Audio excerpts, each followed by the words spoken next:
Hello po sa inyong lahat mga ka-crypto. Ako po si Pinoy Crypto Trader at sa video na ito ay atin pong pag-uusapan ang tungkol sa balitang ito kay Shiba Inu. Kung saan ang sabi po rito ay market expert identifies factors to push SHIB to 40 digits 31 despite recent dip. Ayan, nitong kahapon ay nakaranas po ng isang pagbagsak na isang matinding pagbagsak sa presyo itong si Shiba Inu. At sa katunayan ay marami pong nagpanik dahil dyan. Pero meron pong isang market expert dito ang patuloy pa rin sa kanyang bullish na price prediction dito kay Shiba Inu na magpapatuloy pa rin ito sa kanyang pag-angat sa presyong 40 digits 31. Kaya sa madaling salita ay makakabangon itong si Shiba Inu at aakyatin niya ang presyong 40 digits 31. At ayan, bago po tayo magpatuloy ay nais ko lamang po munang bigyang linaw ang aking disclaimer kung saan ang nilalaman po ng video na ito ay hindi po ito isang financial advice. For education and information purposes lamang po ang layunin nito. Maliban po dito ay nais ko na rin pong magbigay babala na wala pong kahit anumang group chat ang Pinoy Crypto Trader. At ayan po, ang sabi rito ay Maximilian, a crypto market analyst, has identified multiple factors capable of pushing Shiba Inu to the 40 digits 31 region despite the recent price crash. Ayan. Ang nagbahagi po ng kanyang price prediction dito kay Shiba Inu ay isa pong crypto market analyst. Yan, ibig sabihin ay magaling po siya sa pag-analysis. Kaya kung ginagamit po niya ang pekeng pangalan or pseudonym na Maximilian. Ayan, Maximilian po. At ngayon ay tinukoy po siya. Meron po siyang tinukoy dito na multiple factors. Ibig pong sabihin ay iba't ibang mga bagay yan. Yan yung kanyang tinukoy na magiging yung parang dahilan o rason kung bakit si Shiba Inu ay patuloy pa rin na aakyatin daw nito ang presyong 40 digits 31 na price level kahit na nakaranas po ito ng price crash or pagbagsak sa presyo kahapon. Yan, check po natin yan. Nandito po tayo sa daily chart time frame at na technical analysis po natin kanina itong si Shiba Inu. Yan, kung hindi po ninyo napapanood yung aking technical analysis dito ay mas maiging panoorin na rin po ninyo. Yan, kasi kitang-kita po natin dito na nagkaroon siya kasi ng breakout dito sa lower portion ng ating symmetrical triangle pattern kaya ito bumagsak. Yan, kung tinitrade po natin ito ay mas makaka-entry po tayo rito sa lower chart time frame. Ayan. Dito po makikita natin sa 1 hour chart time frame yung tamang entry rito. Ayan, makikita natin dito na nagkaroon na siya ng medyo maaga po siyang nagkaroon ng breakout dito sa 1 hour chart time frame natin. Kaya maski dito tayo pumasok ng short entry position natin dito ay kuha natin yan, yung pagbagsak na yan. Ayan, pero dito lamang po tayo bilang spot trader lang naman po tayo rito. Ayan, hindi ko po kino-content ang pag-futures trading kasi medyo komplikado po kasi yan para sa mga lalong-lalo na sa mga baguhan at marami pong mga beginners dito.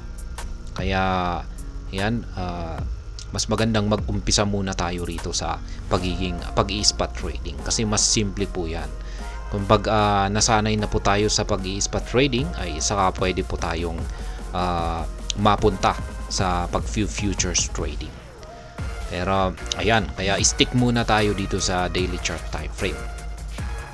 Ngayon ay ayan po nakikita po natin na kahapon ay bumagsak po siya. Ayan, at ngayon ay tumama po siya dito sa sunod na support line natin dito. Ayan, tumama po siya sa sahig. Ayan, sahig po ito. Yung mga support line natin ay nagsisilbing sahig po ang mga ito. Ayan, yung mga resistance line naman natin ay nagsisilbing bubong. Ayan, tumama siya rito at nagpakita po ng matibay na sahig ang support line natin dito na 40 digits 2426. Kaya mukhang dito po siya tatalbog kung hindi po niya kakayaning tagusin ito para magpatuloy sa kanyang pagbagsak. Ayan, pero kung pag tumalbog po siya dito, ayan, babalikan niya at aakyatin niya ulit ang resistance line natin dito para subukan niyang basakin. Ngayon ay yung prediction po rito ng ni Maximilian ay 40 digits 31. Ayan, lagay po natin yan, 40 digits 31. Lagay po natin yan.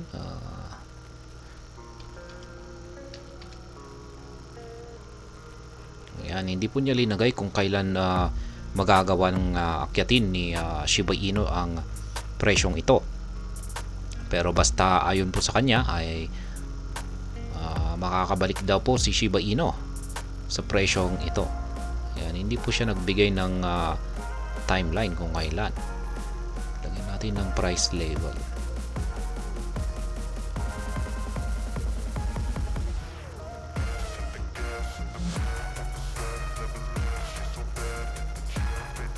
Ayan, dyan po.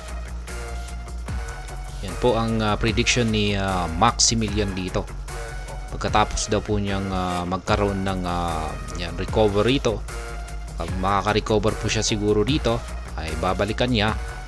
Siya ay magpapatuloy sa kanyang pag-akyat at aakyatin niya ang presyong 40 digits 31 sa hinaharap.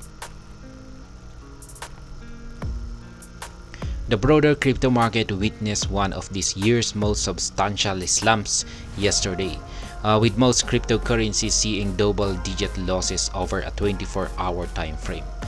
Ayan, nasaksihan daw po ng buong crypto market sa loob ng taon na ito ang pinakamalaking pagbagsak sa presyo. At iyan po ay naganap kahapon. At yung lahat daw ng mga cryptocurrencies ay nakaranas po ng loss. Yan, double digit losses. Yan, ibig sabihin ay nadagdagan sila ng double digits sa kanilang presyo. At nangyari lamang po yan sa loob ng 24 oras. Yan, pero sa tingin ko ay hindi naman po ito yung malaki po kasi. Pag titignan kasi natin, ayan, ito po yung upper portion, yan, ng candlestick. Yan, tapos ito naman po yung lower portion niya. Kaya ang laki. Ang laki po yung na-form na bearish candlestick.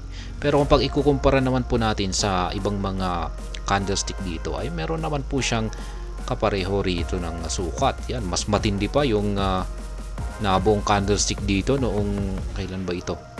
Yan. Yan, ito. March 5. Ayan, dito na rin po siya nagtala ng kanyang yung nakamit niya yung kanyang pinakamataas na presyo sa loob ng taon na ito.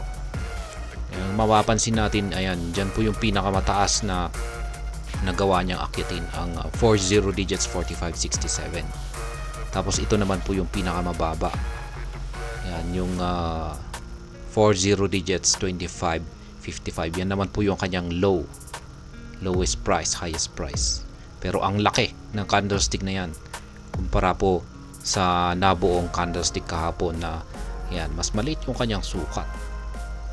Kaya hindi naman po ganyan katindi yung naranasan natin na pagbagsak kahapon. At ngayon ay napakaganda po yan kasi nakabili po tayo rito. Magandang presyo yan, discounted price po yan. Pero yan, hindi lamang po si Shiba Inu ang nakaranas niya. Ganun din po yung halos majority po ng mga cryptocurrencies. At susubukan po nating i-technical analysis ang iba sa mga yan mamaya. At kung meron pa tayong sapat na oras.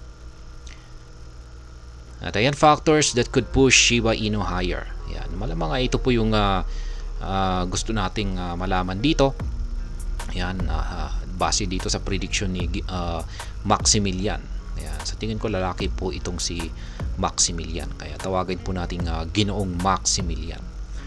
Yan, ito yung kanyang ibinahagi na mga posibleng dahilan o mga rason kung bakit itong si Shiba Inu ay makakabangon at magpapatuloy sa kanyang pag-akyat at aakyatin niya ang ibinigay na in-identify na price target ni Maximilian, Ginoong Maximilian dito na 40 digits 31.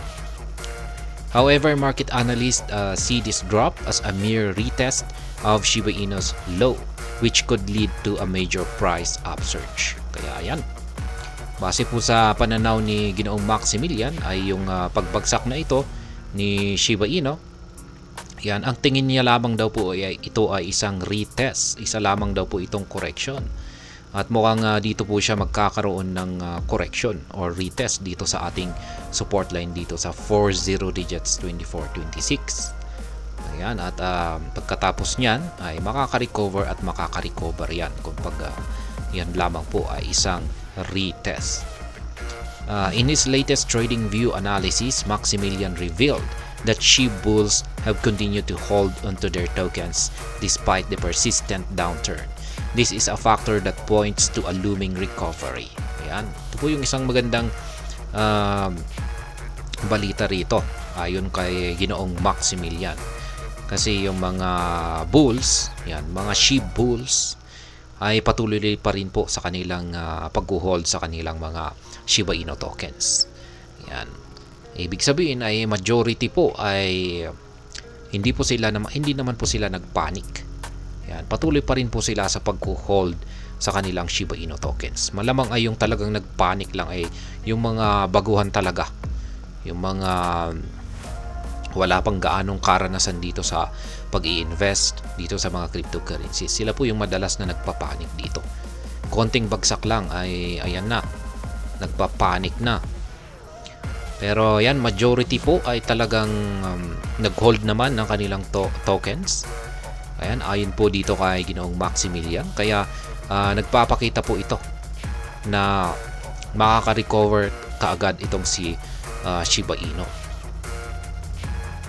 The Crypto Basic called attention to this trend in a previous report, with most Shiba Inu shark and whale addresses retaining their holdings. Ayan. Na-content na rin daw po ito ni Crypto Basic. Ayan. Kung saan ay yung mga Shiba Inu shark at saka Shiba Inu whale. Ayan, yung mga malalaking investor po ang mga ito. Kapag tinatawag po natin Shiba Inu whale or Shiba Inu shark, ay tinutukoy po nito yung mga malalaking mga investors. Ito po yung mga investor na may malalaking hawak na Shiba Inu tokens. At base po sa kanilang previous report ay yung mga addresses naman daw po ng mga malalaking investors na ito ay patuloy pa rin po sa kanilang pag-hold ng kanilang Shiba Inu tokens. Wala naman pong nagbebenta sa kanila or nagda-dump ng kanilang malalaking SHIB holdings. Citing data from an accompanying chart, Maximilian indicated that SHIB had maintained stability within a rising channel on the 4-hour chart. Ayan. Meron pong isang chart dito na ibinahagi itong si Ginoong Maximilian. Kung saan ay ito po ay isang 4-hour chart na nagpapakita po na merong yung ginagalawan na market price ni Shiba Inu ay nasa loob po ito ng isang channel pattern. At ayan po siya. Check natin dito kay Shiba Inu. Punta po tayo sa 4-hour chart. Ayan.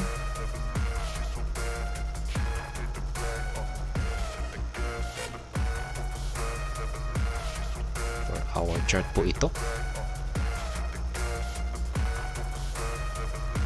Ayan. Saan nga ba niya nakita yun? Ayan, mula April 3 hanggang April 12. Ayan, April 3 hanggang April 12. Ayan. Pero ayun na nga.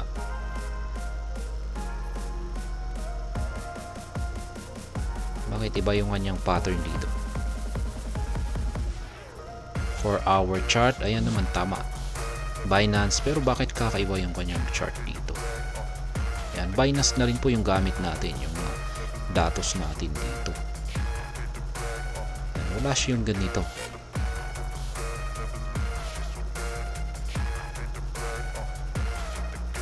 Ayan, sa tingin ko ay delayed yata siguro ito.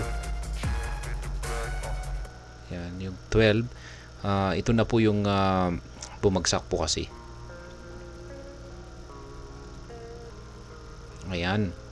Hanggang dito po pala siya. Ayan, delayed po pala yung kanyang chart na ipinakita rito ay ayan, wala pa, hindi pa nagaganap yung kanyang pagbagsak dito.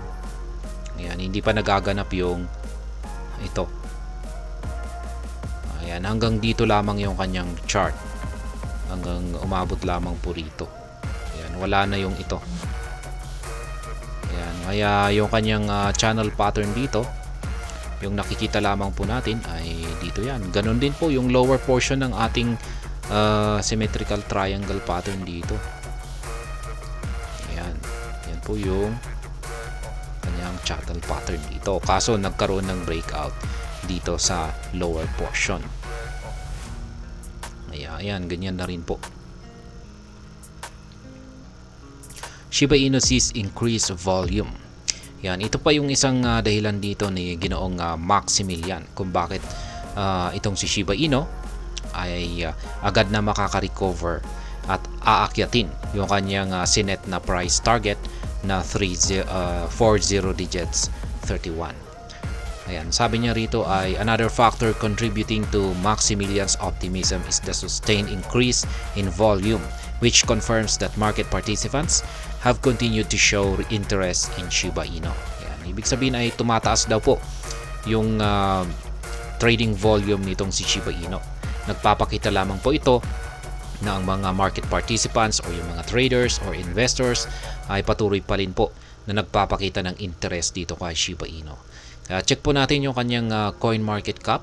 Dito po kay coin market cap at makikita po natin dito yung kanyang trading volume. Yan, mapapansin po natin na nitong nakalipas na araw ay meron po siyang 167.15% na paglago sa kanyang trading volume. Mataas po yan. Talagang ito nga ay nagpapakita ng investor interest dito kay Shiba Inu. Kung ganyan kataas yung kanyang percentage. Kaya ayan. Isa na rin po ito sa bagay or dahilan or factor kung bakit agad na makaka-recover itong si Shiba Inu. Besides the rise in volume, Maximilian confirmed that Shiba Inu's overall uptrend has continued to accumulate when it comes to market adjustment. Kaya yan, pagdating daw po sa market adjustment, yan, or market adjustment or recovery ay yan, nagpapakita po sa kabuuan yung uptrend ni Shiba Inu na patuloy po itong bumabangon. Yan, or ito po ay nagpapakita ng sinyales na ito ay nakaka-recover na. At mapapansin nga natin dito sa ating daily chart time frame na ito nga ay bumangga dito sa support line natin dito sa 40 digits 24-26. Ayan, at mukhang hindi po niya kakayaning basagin ito. Mukhang dito na po talaga siya tatalbog na parang bola. Ayan, tatalbog po siya at aakyat siya. Ayan, kasi nakikita naman po natin na ayan, yung umabot po rito sa ibaba yung katawan ng bearish candlestick natin kahapon. Ayan, umabot po siya rito. Ngayon ay yung kanyang katawan ay bumalik po dito. Ayan, bumalik po rito sa ibabaw ng support line natin dito at nagsara rito.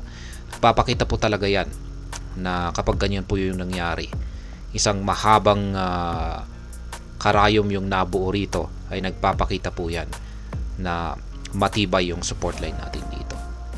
Ayan, parang sinasabi ng support line natin dito ay bawal ang lumampas dito. Ayan.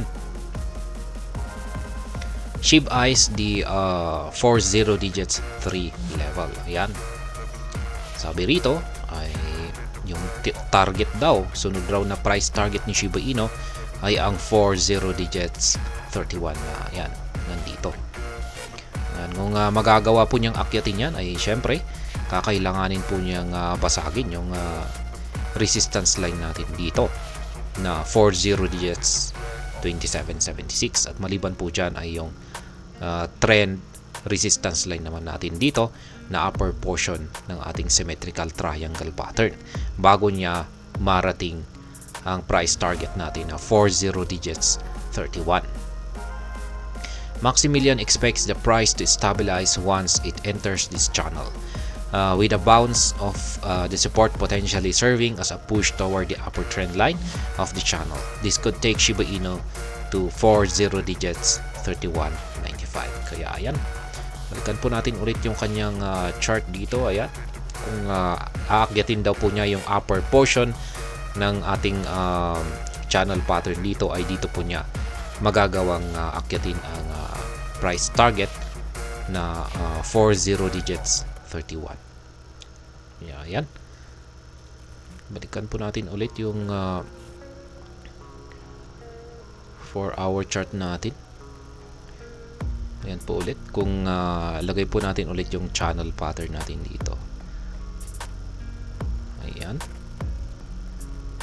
at kung nagawa daw po niyang akyatin yung ayan, kapag bumalik po siya dito sa loob ng channel pattern natin at nagawa niyang akyatin ang upper portion nito, ayan, dyan na po mahihit yung 31.